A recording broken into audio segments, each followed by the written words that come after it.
네, 매일 정치권에서 쏟아지는 수많은 뉴스의 이면들을 분석하고 전망해보는 시간, 정치본색 심층토론, 서용주 더불어민주당 상근부대변인, 신인규 민심동행 창당준비위원장 두 분 나오셨습니다. 안녕하십니까? 네, 네, 안녕하세요. 안녕하세요. 예, 오늘 아침에 이 뉴스가 많이 나올 수밖에 없는 게 여론조사 공표 금지 기간 들어갔기 때문에 오늘까지 할 수 있는 거거든요. 그 전에 여론조사를 했던 것들은. 그래서 주요한 여론조사를 제가 한번 쭉 꾸려봤습니다. 예, 받은 것들을 한번 쭉 모아봤는데 상당히 의미가 있는 지역구들만 한번 모아봤습니다. 한번 보실까요? 보시면서 이야기 나누도록 하겠습니다.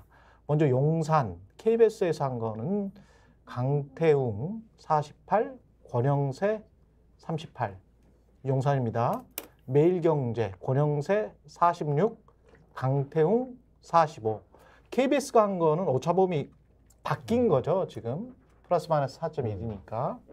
그리고 용산, 서울경제는 강태웅 47, 권영세 40. 매일경제는 권영세가 오차범위 내에 앞서는 걸로 1%포인트인데 그렇게 나와 있고, KBS와 서울경제는 48대 38, 47대 40 이렇게 나와 있습니다.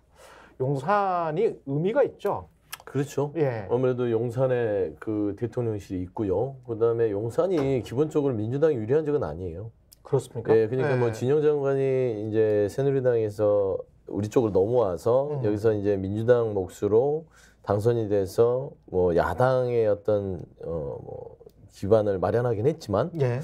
용산 자체가 기본적으로는 그렇게 민주당의 뭐 텃밭이다라고 하기는 힘들어요. 그런데 지금 여론조사 추이를 보면 물론 이제 뭐 좀 편차도 있고요. 뭐 국민의힘이 앞서는 것도 나오긴 하지만 민주당 쪽의 후보에게 나름대로의 흐름이 오고 있다라는 측면에서는 이번 수도권의 선거의 전반적인 이 흐름은 정권 심판이 맞구나라고 좀 저는 좀 생각이 듭니다.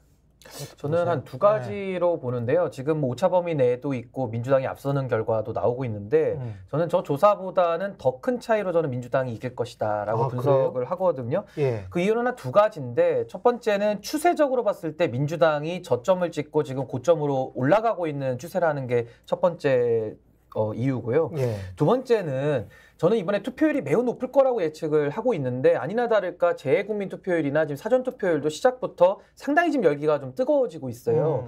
이게 사전 투표가 높아지면 본 투표까지 견인하는 효과가 있어서 투표율이 더 올라가거든요. 그래요? 근데 그런 상황 속에서 투표율이 올라간다는 의미는 저 같은 경우는 여론조사 평소에 응답 잘 안 하거든요. 예. 근데 저는 중도 무당층이라고 저는 생각을 하고 예. 실제로 좀 양당이 안 가지 않았습니까? 저도 한 번도 해본 적이 없네. 네. 생각해보니까. 근데 그래요? 여론조사 한 번도 해본 적이 없어요. 근데 그분들이 정권 심판에 대한 그 표지를 보면요. 무당층과 중도가 거의 긍부정 차이가 3배 납니다. 부정이 3배 높거든요. 예. 그럼 이분들이 이제 투표장에 나와서 의사를 실제 표시할 때에는 이 차이가 더 벌어진다고 봐야 되는 거죠.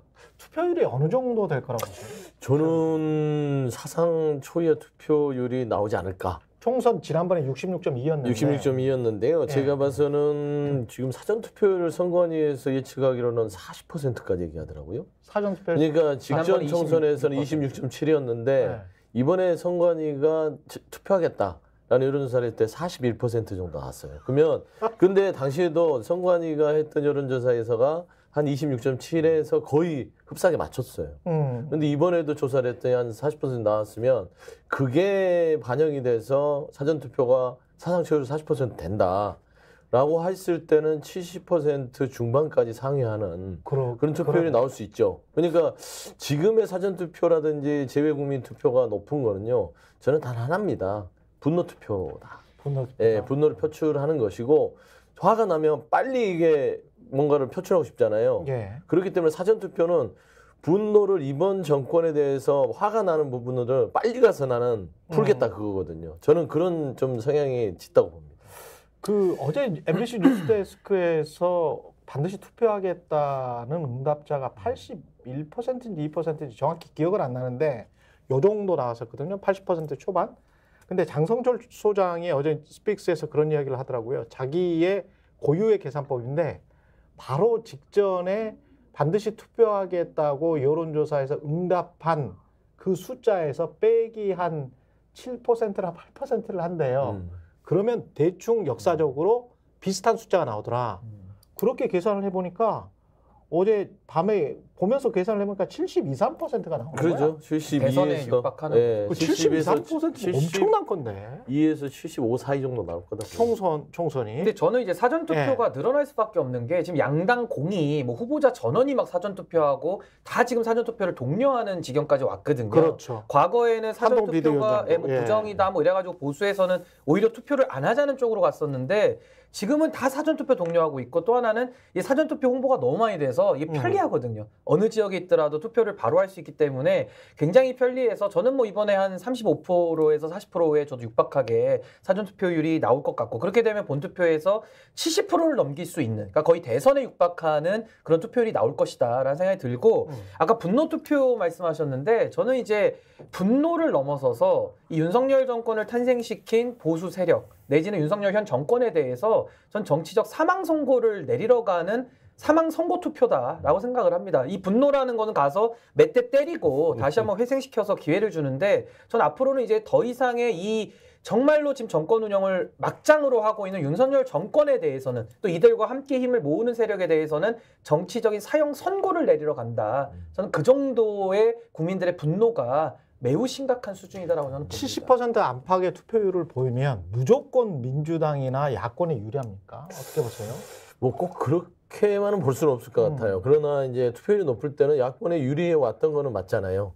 근데 이제 이 보면은 40, 50대 이상의 투표장이 많이 나왔다라고 했을 때는 우리 야권 성향에 좀 유리한 것이고 70대 이상, 60대, 70대 이상이 많이 나왔다면 또 여권, 그러니까 보수 측에 유리할 것이고 이런 부분인데 저는 투표율 부분에 있어서 높아진다는 거는 젊은 층의 투표예요, 결국에는. 그렇죠. 그러니까 70대 이상이 한 70, 80% 투표를 보인다면 20, 30대 투표율은 보통 한 56에서 60%입니다. 그러니까 55, 3% 정도니까 아주 격차가 크죠.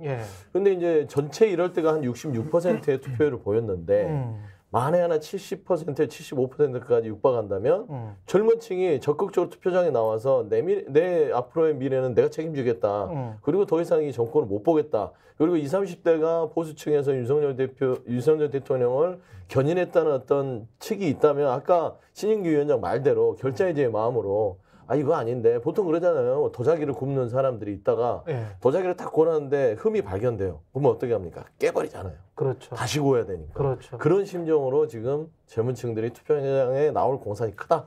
스픽스는 말하는 언론입니다. 대세는 유튜브, 그중에서 스픽스. 좋아요, 댓글, 구독, 알림 설정. 여러분이 저희를 사랑해 주시고 우리가 여러분을 사랑하는 4가지 방법입니다.